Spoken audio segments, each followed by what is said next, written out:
today we are putting what is arguably the best watercolor paper in the world against what are the worst watercolors I own. Now, I can't say for sure that they're the worst watercolors out there, but they are pretty bad.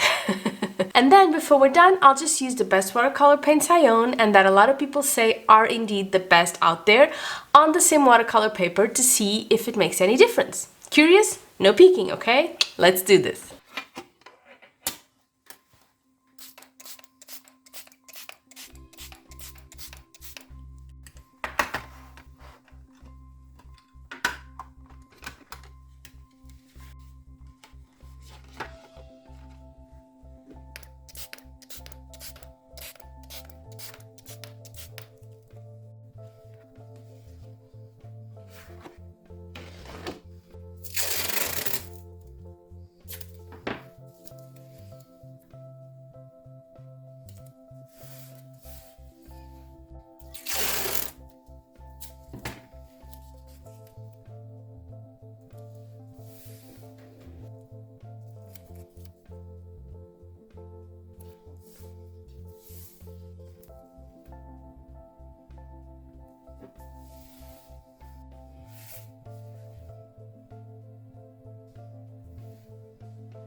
Okay, so here's the deal, guys. I have always been incredibly upfront with my opinions on the products I test, right? So there's no doubt in my mind what my best watercolor paper is. Ours. I've been raving about it for the last couple of weeks. I love it and everything I do with it turns out really, really perfect. And I have also let you know what my worst watercolor paint is. It is this one. Flying Tiger.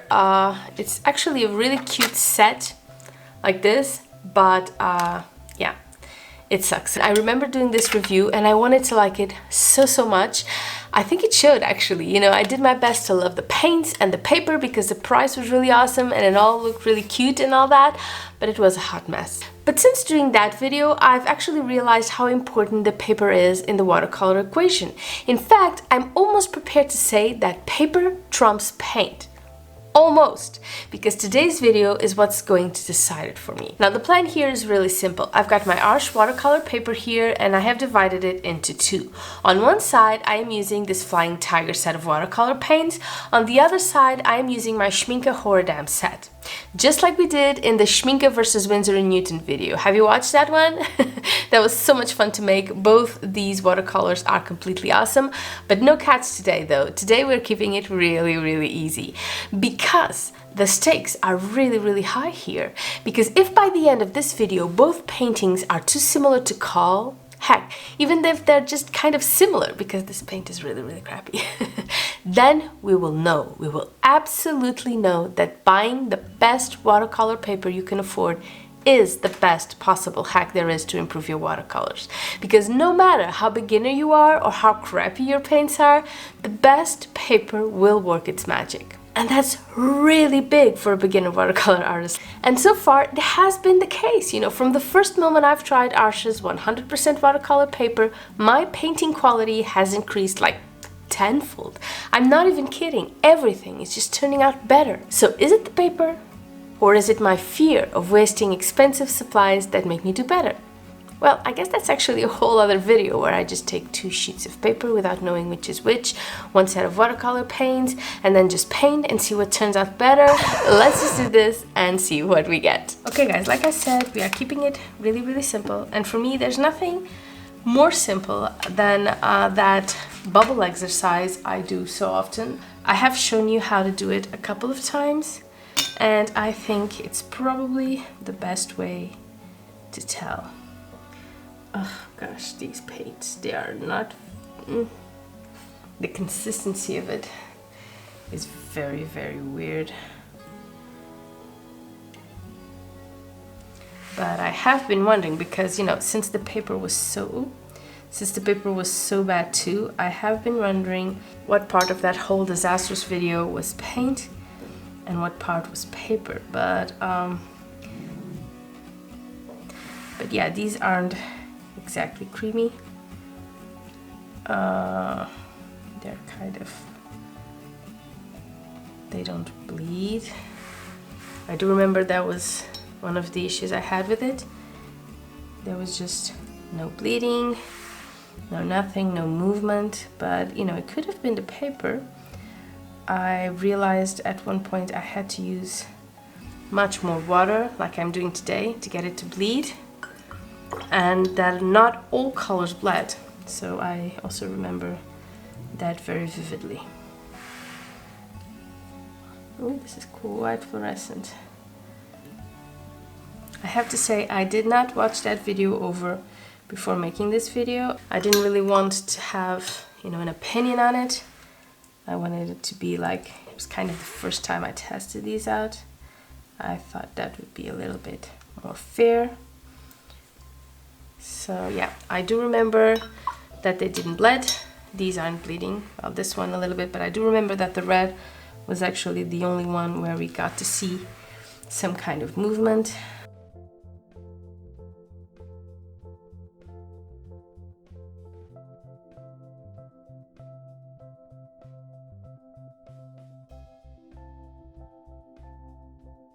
Let's try and mix some paints, shall we?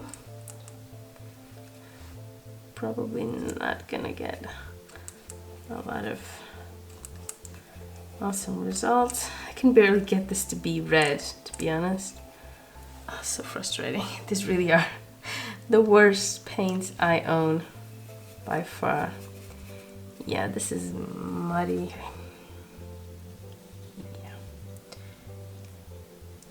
So yeah, no point in mixing these colors, guys.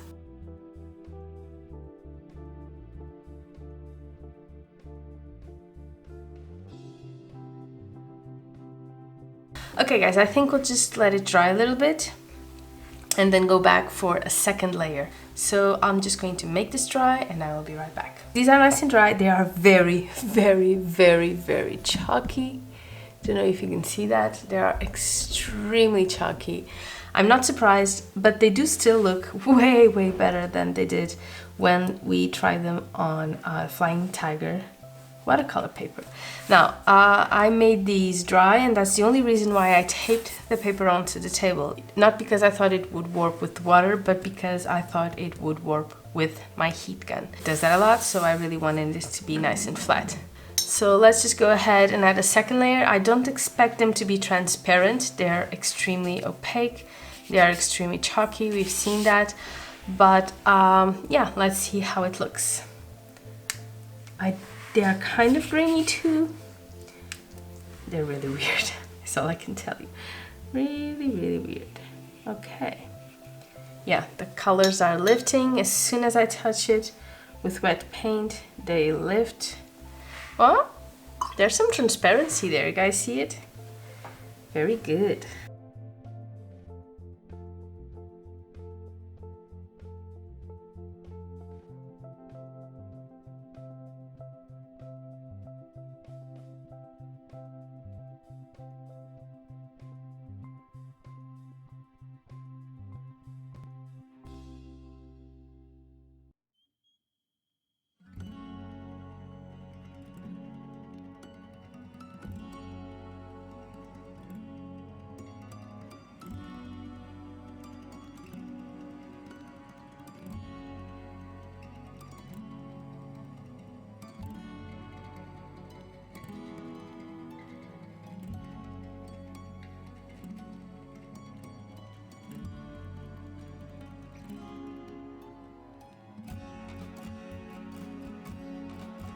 So now this is nice and dry-ish, and what I can tell you right now is there are no harsh edges, which I think is actually pretty awesome. And this has an interesting quality. It's very chalky, but it looks like almost a wax crayon sort of thing, which I think would work really, really good, depending on what you want it to do. But I can tell you this is 1,000 times more interesting than the results we got when we tested them, and you can watch that video. I will leave a link in the description for you.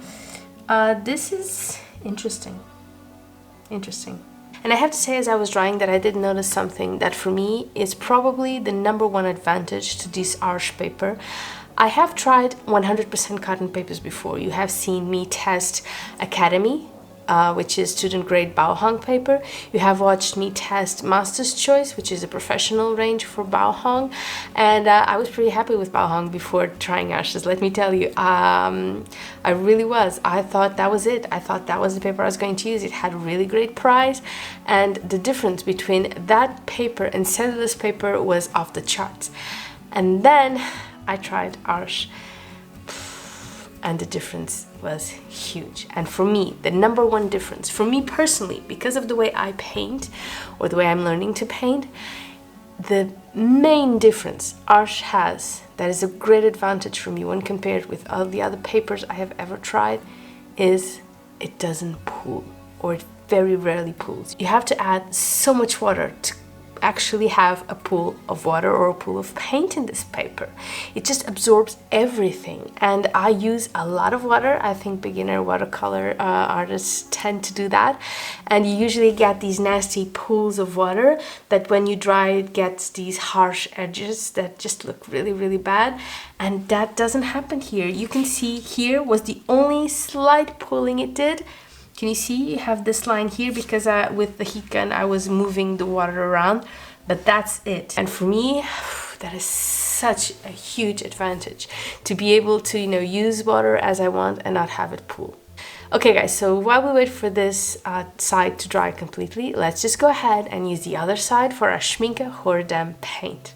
And while I still have a lot of watercolor runs to try, I am a Schmicke girl through and through. You know, when I first tried Winsor & Newton, I was a little shook, not gonna lie. You know, the reliability of the results really surprised me. I've actually just realized that I haven't tried Winsor & Newton on Arches paper yet. So yeah. That's really promising. I'm definitely going to do a video about that. But anyway, Schmicke for me is exactly what watercolors are supposed to be. You know, pretty colors, kind of a free spirit without it completely running away from you. And there's just this ethereal quality to them, you know, to the transparency you get while still keeping it really, really vibrant. But at the same time, they're really, really subtle. So they're kind of magical for me. And I'm pretty sure that as a beginner, I'm not even scratching the surface of what I can do with it, but I cannot wait to find out. Also, before we continue, I'm thinking of what other paper brands can compete with Arches, and for that, I would love your input. You know, what paper do you propose I try next? What is for you the best possible watercolor paper?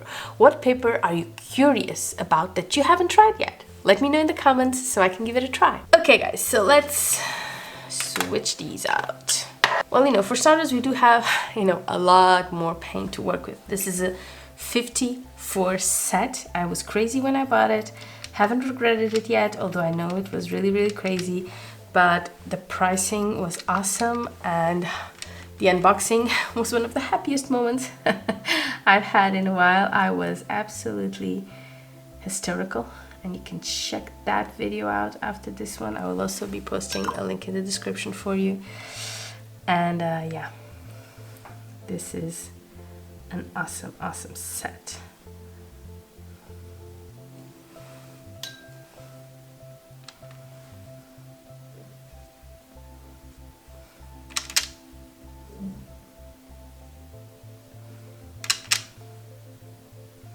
It's already blending, which I love watching.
Okay guys, so I think we're going to dry this a bit before coming back for our second layer.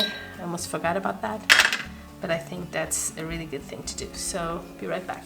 Okay, so while this isn't completely dry, it is dry-ish, and I am loving the vibrancy of these colors. I always do. I mean, these colors, these watercolors are just absolutely gorgeous. I'm loving this mix. So this was the green connected to the blue that was connected to the pink, but the pink overran the blue and it managed to get down here, which I think is pretty cool. I'm loving the blending. I'm loving, look at that, just spread. So the green entered the yellow, but the yellow entered the blue, already green. Ugh.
I think we're done here, guys. Let's get it dry and see how it will look in the end. So this is nice and dry, and well, yeah, the blue completely took over this yellow one, but it was kind of my fault as I was, you know, hitting it with the heat gun. I may have moved the paint a little bit and it came down. It was a lot of water. The transparency of these paints is off the chart. Like I said, still vibrant, right? But look at that. Look at that. You can clearly see, look, the yellow is pulling through, so is the red. You can see, look, oh, this is absolutely, look, the pink, the blue, it is all, the green here, the green over here. You can definitely see the colors coming from beneath, but at the same time, they're all vibrant. None lost a lot of color between drying. You know how watercolor goes when it dries.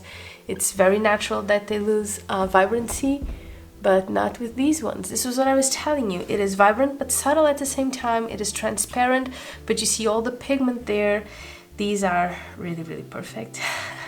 Okay, let's go back to the first one we made. So I guess the paper has met its match. It's just a completely different ball game. You know, these cost €3. This didn't.